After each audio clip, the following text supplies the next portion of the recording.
Hi friends, welcome to mini சமையல். இன்றைக்கி நம்ம சேனலில் சூப்பரான டேஸ்ட்டில் ரொம்பவே சிம்பிளான மெத்தடில் கோதுமை ரவா பாயாசம் எப்படி வீட்டிலே பண்ணுறதுன்னு தான் பார்க்க போகிறோம். இது ரொம்ப ஈஸியாக செய்யலாம், டேஸ்ட்டு சூப்பராக இருக்கும். ஸ்கிப் பண்ணாமல் முழு வீடியோவும் பாருங்கள். இப்போ இந்த கோதுமை ரவா பாயாசம் எப்படி பண்ணலான்னு வீடியோக்குள்ளே பார்க்கலாம். அதுக்கு ஃபஸ்ட்டு ஸ்டவ்வில் ஒரு பாத்திரத்தில் ஒரு 2 ஸ்பூன் அளவுக்கு பாசிப்பருப்பு சேர்த்துக்குங்க. இப்போ இந்த பாசிப்பருப்பை ஸ்டவ்வை மீடியம் ஃப்ளேமில் வச்சுட்டு நல்லா ஒரு 4-5 நிமிஷத்துக்கிட்ட வறுத்து விட்டுக்கலாம். அடுத்த ஒரு 5 நிமிஷத்துலேயே பார்த்தீங்கன்னா பாசிப்பருப்பு நல்லா வறுபட்டு கலர் மாதிரி வரும். அதே சமயத்தில் பாசிப்பருப்பு வறுபட்ட வாசனையும் வர ஆரம்பிக்கும். அதோட நம்ம ஸ்டவ் ஆஃப் பண்ணிக்கலாம். இப்போ பார்த்தீங்கன்னா இது வறுபட்டு நல்ல கலர் மாதிரி வந்துருச்சு. இந்த அளவுக்கு வந்த உடனே ஸ்டவ் ஆஃப் பண்ணிவிட்டு நம்ம இதை அப்படியே ஒரு பவுலுக்கு மாற்றி எடுத்து வச்சிடலாம். திரும்பவும் அதே பாத்திரத்தில் 1 கப் அளவுக்கு கோதுமை ரவை சேர்த்துக்கங்க. இப்போ இதை நம்ம மெஷர்மெண்ட் கப்பால் தான் அளந்து சேர்க்கணுங்கிறது இல்லை, வீட்டில் உள்ள ஒரு சின்ன கிண்ணத்தை வச்சு கூட நீங்கள் அளந்து சேர்த்துக்கலாம். எந்த கிண்ணத்தால் கோதுமை ரவையை அளந்து சேர்க்குறீங்களோ அதே கிண்ணத்தால் தான் மற்ற பொருட்களையுமே அளக்க வேண்டியது இருக்கும். இப்போ இதை நல்லா ஒரு 5-6 நிமிஷத்துக்கு ஸ்டவ்வை மீடியம் ஃப்ளேமில் வச்சுட்டு வறுத்து விட்டுக்கலாம். பாருங்கள், இப்போ கோதுமை ரவையும் நல்ல ஒரு பொன்னிறமாக பாருங்கள் வறுபட்டு வந்துருச்சு. இந்த அளவுக்கு வறுபட்டு வந்ததுக்கப்புறமா இது கூட ஏற்கனவே நம்ம வறுத்து வச்சுருக்க பாசிப்பருப்பையும் சேர்த்துக்கலாம். இப்போ இதை நம்ம வேக வச்சுக்கணும்.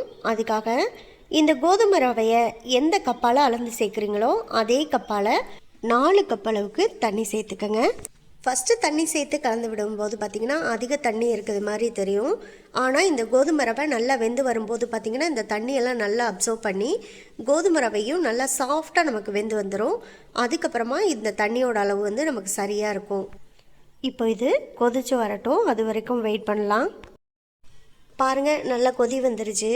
அடுத்த ஒரு 4-5 நிமிஷத்துலேயே பார்த்திங்கன்னா இந்த சூட்டிலே இந்த கோதுமை ரவை வந்து வெந்து கொஞ்சம் கெட்டிப்பட ஆரம்பிக்கும்.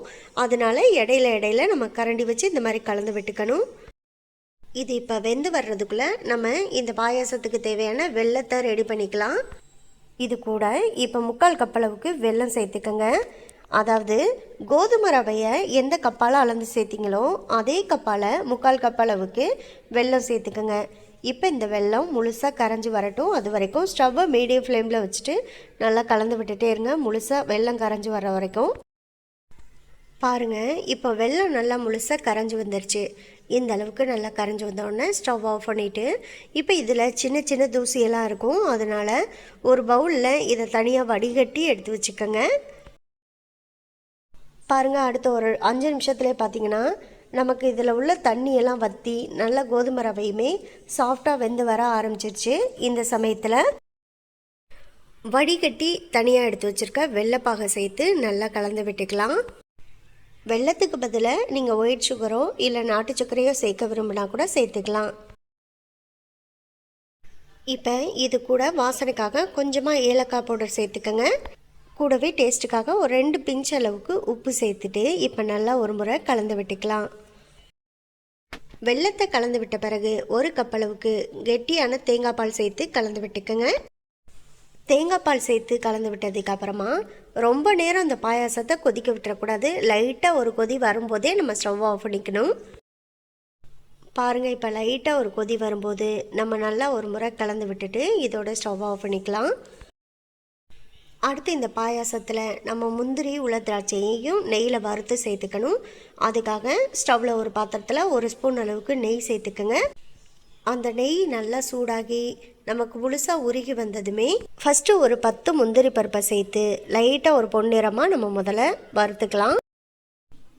இப்போ பார்த்தீங்கன்னா நமக்கு லைட்டாக ஒரு கோல்டன் கலரில் இப்போ நமக்கு இந்த முந்திரி பருப்பு வந்து செவந்து வர ஆரம்பிச்சிருச்சு. இந்த சமயத்தில் கொஞ்சம் உலர் திராட்சையும் சேர்த்து வதக்கி விட்டுக்கலாம். உலர் திராட்சை வந்து நல்லா வறுபட்டு வரும்போது பார்த்திங்கன்னா நல்லா பலூன் போல் உப்பி வரும். அவ்வளோதான், 2மே நல்ல கலர் மாதிரி இந்த அளவுக்கு வந்தோடனே இதை அப்படியே நம்ம பாயாசத்தில் சேர்த்துக்கலாம். பாருங்கள், இப்போ இந்த பாயாசத்தில் நெய் மணக்க நல்லா முந்திரி பருப்பு உலர் திராட்சையெல்லாம் சேர்த்தாச்சு. இப்போ இதெல்லாம் சேர்த்து நல்லா ஒரு முறை கலந்து விட்டுட்டு அவ்வளோதான், இதை எடுத்து எல்லாருக்குமே சாப்பிட கொடுக்கலாம். செம்ம ருசியான சூப்பரான கோதுமை ரவை பாயாசம் செஞ்சு முடிச்சாச்சு. மிஸ் பண்ணாமல் நீங்களும் ட்ரை பண்ணி பாருங்கள். ட்ரை பண்ணி பார்த்துட்டு எப்படி வந்துருச்சுங்கிறத கமெண்ட் பாக்ஸில் சொல்லுங்கள். இந்த வீடியோ உங்களுக்கு பிடிச்சிருந்தா இந்த வீடியோவை லைக் பண்ணி நம்ம சேனலை மறந்துடாமல் சப்ஸ்கிரைப் பண்ணிக்கோங்க.